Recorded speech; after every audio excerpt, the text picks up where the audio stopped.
Զրուցում ենք Ադրբեջանի հարցերով փորձագետ Գառնիկ Դավթյանի հետ։ Պարոն Դավթյան, երեկ իմացանք, որ խաղաղության համաձայնագրի նախագիծը արդեն համաձայնեցված է, բանակցություններն էլ ավարտված են։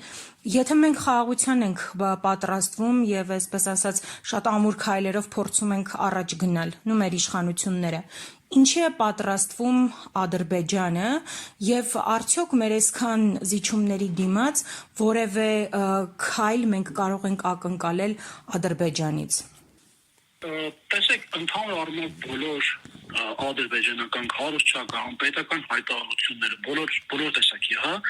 հարթակներում տարող քարոզությունները հայտարարությունը մի բանի մասին է։ Հայաստանը զարթել գա կլինի թե մարդկային օրինակ ինչպես ասում են ադրբեջանցիների վերադարձի մակարդակով, թե օրինակ ռազմական որևէ պատճառաբանություն գտնել ռազմական ագրեսիա ճանապարհով։ Այսինքն ադրբեջանական կողմի նպատակները, ցանկությունները չեն փոխվել Հայաստանի Հանրապետության նկատմամբ ու Հայաստանի Հանրապետության քաղաքացիների նկատմամբ առհասարակ։ Այդ ճակերտավոր խաղաղությունը առհասարակ Ադրբեջանի համար ըստ երևույթին ոչինչ չէ, որովհետև մենք տեսնում ենք, որ ամեն անգամ որևէ կետի հասնելուց երբ դա պետք է արդեն վերջնակետ լինի, Ադրբեջանը խոսում է հավերել պահանջների մասին։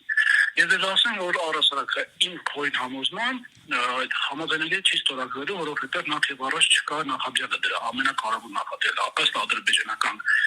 կողմի։ Դա Հայաստանի սահմանադրության փոփոխությունն է, որը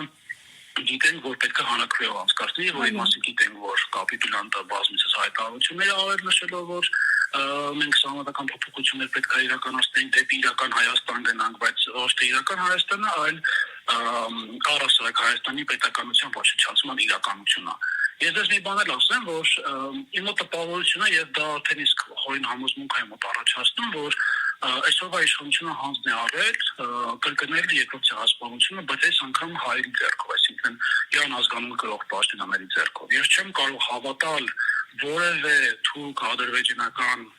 խաղաղության, որևէ թուրք ադրբեջանական համակեցության կամ որևէ թուրք ադրբեջանական պետությունների միջև հարաբերությունների վերականգնման, որտեղ դրանք ընդհանրապես չեն եղել։ Եթե մենք հիշենք ոնց Ադրբեջանը ձևավորվել որպես պետություն, եթե մենք հիշենք դրանից առաջ Թուրքիայի Օսմանյան կայսրության գոյության պայմաններում հայերը ոնց են ապրել այդ երկրում եւ ինչ հետևանքներ են կրել, այսինքն ցեղասպանվել են ըստ երևույթին, ամեն ինչ ակնհայտ է, որ իմ պատկերացումը գալիս է նրան, որ նպատակ կա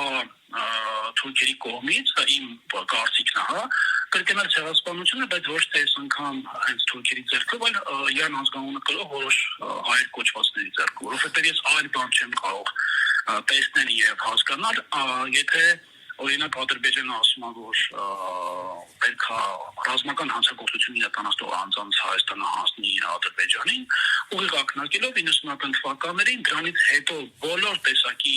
ուրեմն Ադրբեջանի դեմ գործած անձանց ցուցակը։ Մենք այդ ցուցակը բնականաբար չենք տեսել, դրա մասին շատ հաճախ խոսել ենք, ես օրինակ քանի տարի դրա մասին խոսում եմ, բայց ակնհայտ է, որ դա վերջը չերևացող ցուցակ է։ Բոլոր են անձիկ, բոլոր մարդիկ, որոնք որ պայքարել են Արցախի անկախության համար, պայքարել են օրինակ որ Հայաստանը ավելի ամուր լինի եւ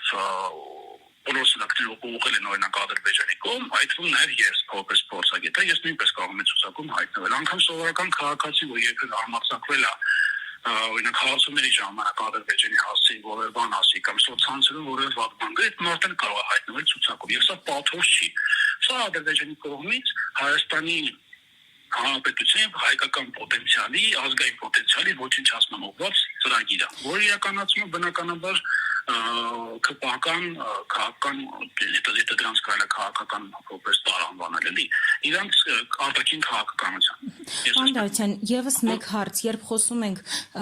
սահմանադրության փոփոխության մասին հանրաքվեով, դա իշխանության համար դժվարություն է կազմակերպելը, որովհետեւ մինչեւ այսօր մենք իրենց կազմակերպած ընտրություններն էլ ենք տեսել, այնուամենայնիվ որոշել են, արել են։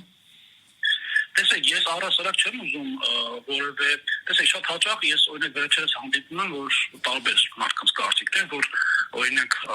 հաստատ պրավալի կդինա, հաստատ հայերը չեն համաձայնի, որ սահմանադրական փոփոխություններ լինեն, բայց ես մի փոքր այլ ձև եմ մտածում, Նիկոլ Փաշինյանը լինելով մանիպուլյացիայի եւ ստախոսության բարձր վարպետության տերմարդ, ինքը սովորական քաղաքացիներին, որոնք քաղաքականության մեջ ներառված չեն, որոնք ունեն օրինակ միջնակարգ կրթություն, որոնք զբաղվում են ենթադրենք գյուղատնտեսությամբ, որոնք օրինակ առհասարակ չեն պատկերացնում քաղաքականություն, այդ մարդկանց մանիպուլացիան ու խաբելը Նիկոլի նման մարդու համար մեկից մեկ է ժողովրդական խոսքով ասած, հա։ Ես որովհետեւ այսպես դրական տրամադրված չեմ, որ եթե հարցը գնա հասնի հանրաքվեի, ապա այնտեղ մասնակցությունը այն մակարդակի կլինի, որտեղ գերակա կշռի ոչ հասողները։ Այսինքն մենք լուրջ ես դա որպես հանրաքվեի հնարավորություն լուրջ չեմ համարում, այսինքն մենք պետք է հասկանանք, որ մարդը ով ամբողջ իր 18 թվականից մինչև 25 թվականը ստով է կառավարել երկիրը, իր համար ինչով որ մի հատ համադրական հանրաքվե չկեղծի կամ համադրական հանրաքվե չմանիպուլացնի մեր հասարակության համար։ Այսինքն ես չեմ ուզում հասկանալ, չեմ ուզում հավատալ, որ սահմանադրական փոփոխությունների կազմակերպումը միանշանակ եւ աներկբա կբերի ոչին, այսինքն Հայաստանի Հանրապետության քաղաքացիները կասեն ոչ։ Մենք գիտենք պետական ռեսուրսի արտահայտության մասին, մենք գիտենք Նիկոլ Փաշինյանի կեղծիքների վարպետինելու եւ ես անգամ չեմ էլ կասկածում, որ հանուն նրա որպեսի մեծն Նիկոլը ճակերտավոր փորձի իր համար ներկայացնի իր տերին ծառայություն մատուցի, անգամ այդ հանրաքվեն կեղծ է, այսինքն այդ մարդու միակ նպատակը ոչնչացնել իր հանրապետությունը եւ ստեղծել 4-րդ հանրապետություն Նիկոլի խաղաղությամբ, այսպես ասած, եւ դրա համար անում ամեն ինչ ոչնչացնելու աստղային արժեքները մեր պատմությունը, մեր պետության 3-րդ հանրապետության կողմից ձեռք բերված բոլոր հաղթանակները, դա միայն Ադրբեջանի դեմ չէ, առհասարակ բոլոր այդ հունակ ցեղասպանություն ճանաչման ուղղությամբ։ Այսինքն այնքան թեմաները այնքան ծավալուն է, որ սրա մասին մենք կարող ենք օրերով խոսել։